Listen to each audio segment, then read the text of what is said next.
Assalamualaikum,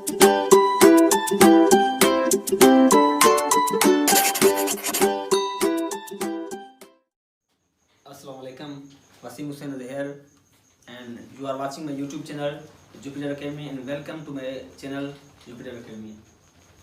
तो मैं dear listeners, हमने लास्ट लेक्चर में डिस्कस किया था कि द ब्रांचेस ऑफ बायोलॉजी।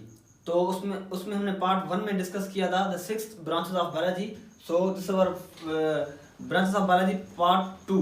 तो पार्ट 2 में हमें डिस्कस करने जा रहे हैं द जेनेटिक्स। 7th हमारी ब्रांच है the genetics.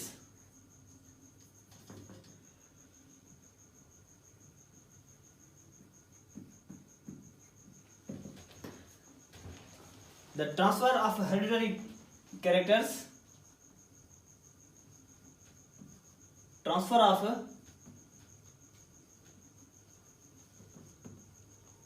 hereditary characters from parents to offspring is known as a that's a study is called the genetics। मतलब के हेरिडिटरी कैरेक्टर्स जब ट्रांसफर हो फ्रॉम पेरेंट्स टू ऑफस्प्रिंग, मतलब कि कोई भी कैरेक्टर्स लेकिन वो हेरिडिटरी हो तो वो हमारा ट्रांसफर हो जाए फ्रॉम पेरेंट्स टू ऑफस्प्रिंग, तो उस स्टडी को हम कहेंगे what genetics. So this is our 7th branch of biology. Now the developmental biology. 8th one is developmental biology.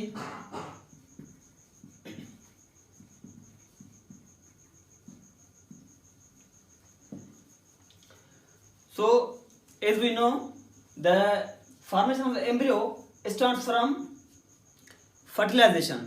Fertilization is the fusion of the gametes, means the sperm. When the sperms and eggs fertilized, they form a diploid zygote. So onwards, the development of embryo starts. Study of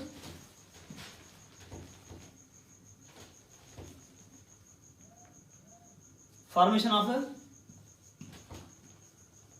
embryo's development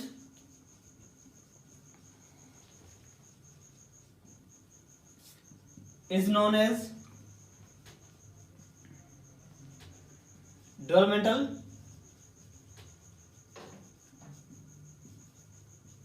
biology. मतलब के हम embryos की development की study करें तो उस development को हम कहेंगे developmental biology. From zygote to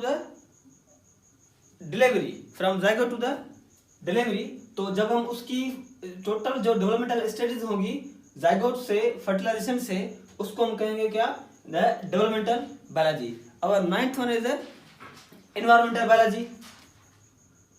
Our 9th one is known as environmental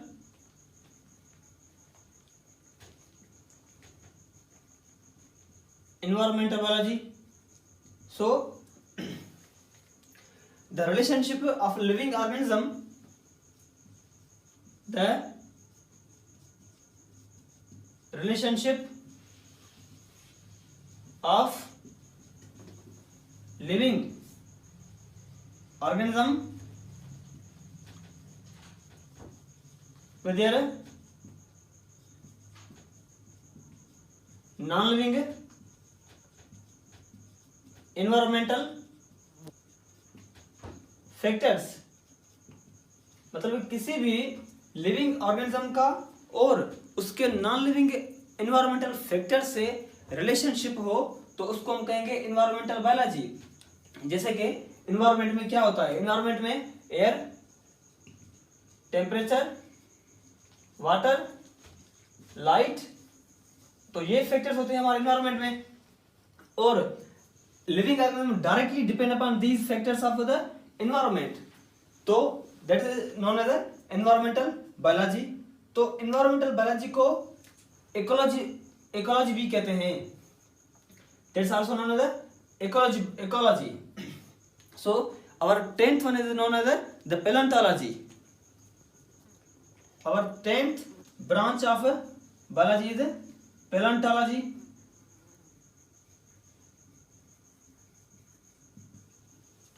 So our 10th known as the study of a remote past organic with its help of the fossils। मतलब कि हम किसी भी the discovery of past remote evidences of any organism with the help of fossils। अब fossils क्या है? Fossils are the remnants of any endangered या any extinct species। fossils क्या है के remnants of endangered species। मतलब जो भी स्पेशीज endangered हो गई है, एक्सटिंक्शन हो गई है, उसके हमें फॉसिल्स मिले और उस फॉसिल से हम एक स्टडी करें कि 400 million years, 200 million years, 300 million years ये कोई स्पेशीज एक एग्जिस्ट कर रही थी, तो उस स्टडी को हम कहेंगे पैलेंटोलॉजी। सो नाउ अब हम आते हैं 11th ब्रांच पे, हमारी biotechnology.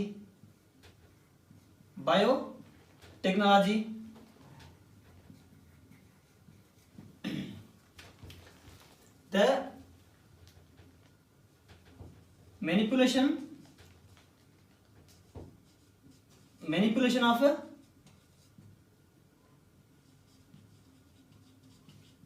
genetic material and biological equipment for the welfare of mankind, that's known as biotechnology. मतलब कि एक किसी भी हम जेनेटिक मटेरियल और बायोलॉजिकल इक्विपमेंट्स यूज करें for the welfare of human kind. कोई भी हम टेक्नोलॉजी इस्तेमाल करें और लेकिन उसमें बायोलॉजिकल इक्विपमेंट और जेनेटिक मटेरियल या ऐसा कुछ यूज करें जो for the welfare of Mankind में हमें काम आए। जैसे कि मैं आपको एक एग्जांपल दूंगा। वैसे तो आप जानते हैं बायोटेक्नोलॉजी आज कल इतना जदीद टेक्नोलॉजी का दौर है कि we all know that what is biotechnology. लेकिन इसका एक एग्जांपल है जैसे कि इंसुलिन पहले जो हमारे लिवर के सेल से आइसोलेट्स ऑफ लैंगरेंस वो बनाते हैं, लेकिन अब जैसे कि पॉपुलेशन बढ़ी और तो उसमें कमी आ गई, तो अब हम वो इंसुलिन हम बाय प्रोडक्ट हम बना रहे हैं, इंडस्ट्रियल थ्रो, मेडिसिन थ्रो, किसी भी थ्रो बना रहे हैं, तो वो एक बायोटेक्नोलॉजी है। इंसुलिन हम बना रहे हैं और अभी हम इंसुलिन की इंजेक्शन लगवा रहे हैं, so that's known as biotechnology. या कोई इंडस्ट्रीज में चीज, मटर, बटर ये जो बन रहे हैं, that's also known as biotechnology. So now we will move to our 12th branch is social biology। So the interaction, social interaction and behavioral approaches of animals. मतलब कि किसी भी एनिमल का, ऑल आर सोशल एनिमल्स है, तो किसी भी animal का आपस में इंटरेक्शन और उसकी बिहेवियरल अप्रोचेस, जो उन हम सोशल इंटरेक्शन और बिहेवियरल अप्रोचेस की जब हम स्टडी करें किसी भी एनिमल का, तो we call it the social biology. Now 13th one is the parasitology.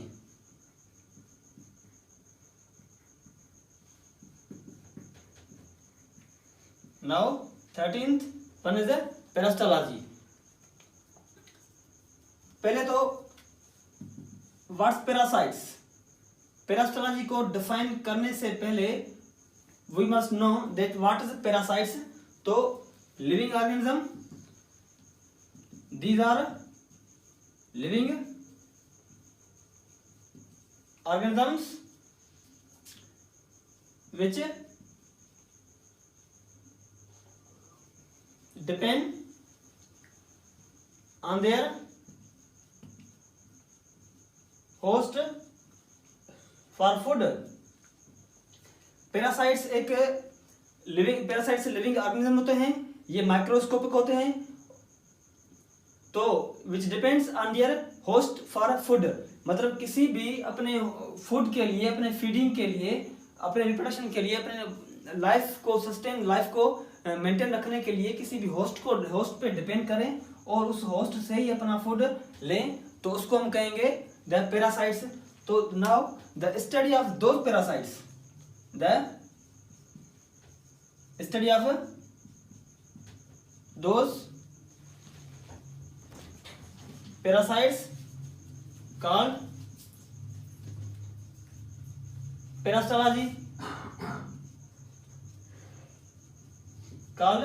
parasitology. तो कुछ पैरासाइट्स के यहाँ पे अगर हम एग्जाम्पल लिखें, जैसे कि cestode, trematode, nematode, acanthocephala. So these are few examples of parasites: cystodes, trematodes, nematodes, acanthosophila. So this was our 13th branch of biology. So now our 14th is the pharmacology.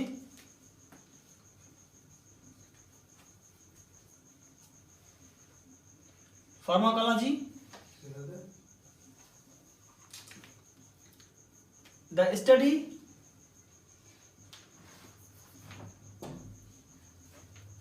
the actions and reactions of drugs. मतलब कि किसी भी drugs के actions, reactions, हम जब उस drug के actions, reactions की जब स्टडी करें हमें, तो we call it the pharmacology. Basically the pharmacology is a branch of medicine और मेडिकेशंस. तो जब हम उस मेडिसिन के या मेडिकेशंस के अफेक्ट्स पढ़ें और उसके एक्शंस, रिएक्शंस की स्टडी करें, so means related to medicine, medication, तो we call it pharmacology. So now our the last one branch is molecular biology. Our last one branch is the molecular biology.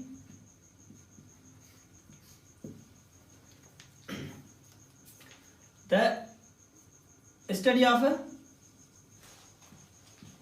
structure, function and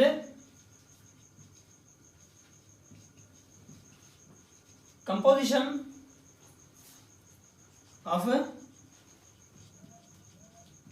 molecules, organic molecules. तो जब हम किसी भी molecules को हमने एक topic किया था बायोलॉजिकल लेवल ऑफ ऑर्गेनाइजेशन. तो उस लेवल से हमने मॉलिक्यूल्स डेप्थ में डिटेल में डिस्कस किया था कि मॉलिक्यूल क्या है उस लेवल ऑफ ऑर्गेनाइजेशंस में, जैसे कि atomic level, subatomic level, cellular level, molecular level, उस टॉपिक में. तो जब हम उस मॉलिक्यूल की structural, functional and composition of molecules करें, तो उस स्टडी को हम कहेंगे द मॉलिक्यूलर बायोलॉजी. जी माय डियर लिसनर्स, तो हम ये जब पैरासाइट्स डिस्कस कर रहे थे, पैरासिटोलॉजी, तो उसमें एक पॉइंट एडिशन करनी थी कि पैरासाइट्स के 2 टाइप्स होते हैं. जैसे कि एक होते हैं हमारे एक्सटर्नल एंड सेकंड हमारे होते हैं द इंटरनल. वो पैरासाइट्स जो with in the body host के बॉडी में रहे उसको हम कहेंगे इंटरनल पैरासाइट, और जो वो होस्ट जो आउटसाइड द बॉडी रहे होस्ट के तो हम उसको कहेंगे एक्सटर्नल पैरासाइट्स। तो ये जो मैंने सबको आपको बताया cestode, trematode, nematode, acanthocephala, these are the internal parasites. मतलब कि ये इनकी लोकेलिटी डिफरेंट होती है, लिवर में भी होती है, गिजर्ट में भी होते हैं, ब्लड में भी होते हैं, तो इनकी लोकेलिटी डिफरेंट होती है। So this was the branches of biology. So we have completed the 15 branches of biology, 6 branches in part 1 and the remaining 8 were in part 2. So please subscribe, like and comment my channel. Thank you.